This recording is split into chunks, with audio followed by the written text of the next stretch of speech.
gravíssima, ele estava desenganado, sentia dores horrorosas, e ele foi enviado para o Brasil. E ao chegar no Brasil, este jovem se dedicou até a sua vida, entrando já quase na ancianidade, a evangelizar o povo que aqui estava, os índios. Só para você ter noção, né? Ele veio para cá no ano de 1553. E a primeira gramática na língua do Brasil, que era o tupi, foi escrita por ele. Ele escreveu a primeira gramática em tupi para chegar até os índios. Ele tinha uma facilidade com as línguas. Ele escreveu uma gramática, ele foi educando os índios, ele foi catequizando os índios, ele foi se opondo a qualquer ação arbitrária dos colonizadores, ele se expôs aos canibais, ele foi até os tamoios, na região de Caraguatatuba, naquela região ali, para tratar de uma divisão, de uma guerra que estava tendo entre os portugueses e os franceses. E lá ele ficou, enquanto o outro padre foi resolver em São Vicente o imbróglio, ele ficou como alguém sequestrado pelos índios. E os índios ofereciam umas mulheres para ele ter relação sexual. E ele recorria à Santíssima Virgem Maria porque ele queria ser puro. E ele escreveu o maior poema dedicado à Santíssima Virgem Maria, com quase 6.000 estrofes o poema. E sabe onde ele escreveu e decorou? Na areia da praia. Ele foi escrevendo, pedindo o auxílio da Virgem Maria para que ela o ajudasse a continuar sendo casto, santo, porque era uma grande tentação as ofertas contínuas que eram feitas para ele, porque na cabeça dos índios os homens nunca conseguiriam ficar sem mulher, e ele sendo tentado, ele permitiu que o ministério do Espírito agisse nele. Um homem abnegado, que tinha vocação sacerdotal, mas que demorou para ser padre, sabe por quê?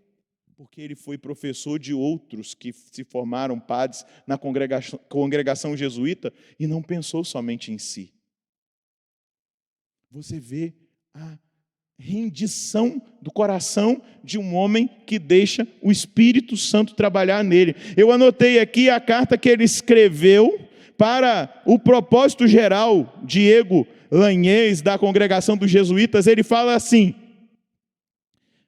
ajunta-se a isto, ele fala várias coisas, várias dificuldades que eles estavam enfrentando aqui no Brasil, e ele fala assim: ajunta-se a isto que nós outros, que socorremos as necessidades dos outros, muitas vezes estamos mal dispostos e fatigados de dores, desfalecemos no caminho, de maneira que apenas o podemos acabar. Assim que não temos, parecem ter necessidade de ajuda os médicos que os mesmos enfermos. Mas olha isso. Mas nada é árduo aos que têm por fim somente a honra de Deus e a salvação das almas, pelas quais não duvidarão dar a própria vida. Não importa as minhas dores, é isso que ele está dizendo. Não importa as minhas fadigas, não importa os meus sofrimentos. O que importa são as almas, a salvação das almas, a glória de Deus. E esse homem fundou a cidade de São Paulo, depois ajudou a fundar a cidade do Rio de Janeiro, foi lá para o Espírito Santo para testemunhar o amor a Jesus Cristo, e impelido, um homem todo de Deus, um homem de uma vida de oração admirável, que fazia muitas penitências. A sua força sobre-humana vinha da sua comunhão com Deus, da sua vida de penitência. Está vendo como que nós conseguimos corresponder ao ministério do Espírito? Olha só o que os biógrafos vão dizer: parecia fazer milagres por brinquedo, brincando ele fazia milagre. Dóceis à sua voz obedeciam-lhe os peixes, os animais, as feras, as aves, os ventos emudeciam, cessavam as tempestades, a uma só palavra sua cediam as doenças mais rebeldes, e o futuro para ele era como um presente eterno no seio de Deus, onde ele repousava o seu coração. Olha um outro testemunho de um outro que conviveu com ele.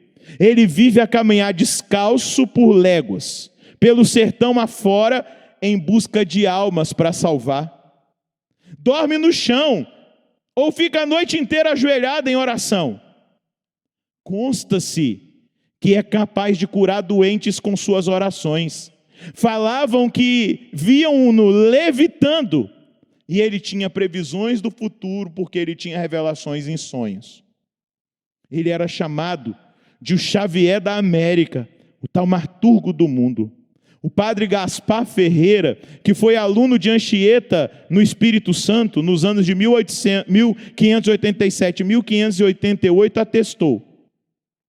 Presta atenção. Anchieta era tão dada à oração, que ele tinha calos nos joelhos de orar de dia e de noite. E era uma coisa espantosa a devoção que ele tinha à Santíssima Virgem Maria. Ele era um José na castidade, um Abraão na obediência, um Moisés nos segredos dos céus, um Jó na paciência, um Elias no zelo e um Davi na humildade. Um homem que se abriu ao trabalho do Espírito, que obedeceu cada uma das palavras do Evangelho e que ensinou as pessoas a viverem o Evangelho. Sabe por quê? Em primeiro lugar, porque ele acreditava no céu. E ele sabia que as pessoas que foram dadas para ele evangelizar aqui no Brasil, os índios, depois os portugueses, que também ele evangelizava, os escravos, eram almas que precisavam ser salvas e conhecer nosso Senhor. E depois, ele sabia que se ele não gastasse a vida dele na evangelização, aquelas pessoas se perderiam, porque ele também tinha conhecimento da existência do inferno. E ele escolheu gastar a vida dele anunciando o Evangelho, para que as pessoas, conhecendo Jesus, pudessem experimentar a glória do céu. Isso se chama santidade. As pessoas que são muito voltadas para si mesmas, que são muito egocêntricas, que são muito presas e em si mesmadas, nunca conseguem viver a santidade. Porque não conseguem sair de si por causa do outro. Porque está muito voltado para si mesmo. Fica adorando o seu próprio umbigo e não vê quem está precisando de ajuda à frente. Fica parado nos seus limites e não percebe que pode ajudar e colaborar com a sua própria vida pela salvação do próximo. Hoje, quando Paulo vai nos ensinar que o ministério do Espírito, ele é poderoso para nos transformar, e a igreja nos coloca São José de Anchieta, um jovem que tinha limites, sentia dores, devia ser corcunda por causa da escoliose que foi gerada da enfermidade, que veio para cá desenganado pelos médicos, mas que aqui recebeu vida no Espírito para comunicar essa vida, e recebeu-a a partir da oração, da entrega, da penitência, do agradar a Deus. Hoje a igreja está dizendo para você que está aqui diante dos meus olhos e para você que está atrás aí, talvez numa tela da televisão, de um rádio ou de um celular e de um computador. No século 21, Deus quer corações tão abertos e tão entregues a Ele como de José de Anchieta, para que eu e você produzamos frutos de santidade e que a santidade da nossa vida gere impacto na vida de quem está convivendo conosco. A maior evangelização de José de Anchieta não foi falando no microfone, mas foi vivendo o Evangelho.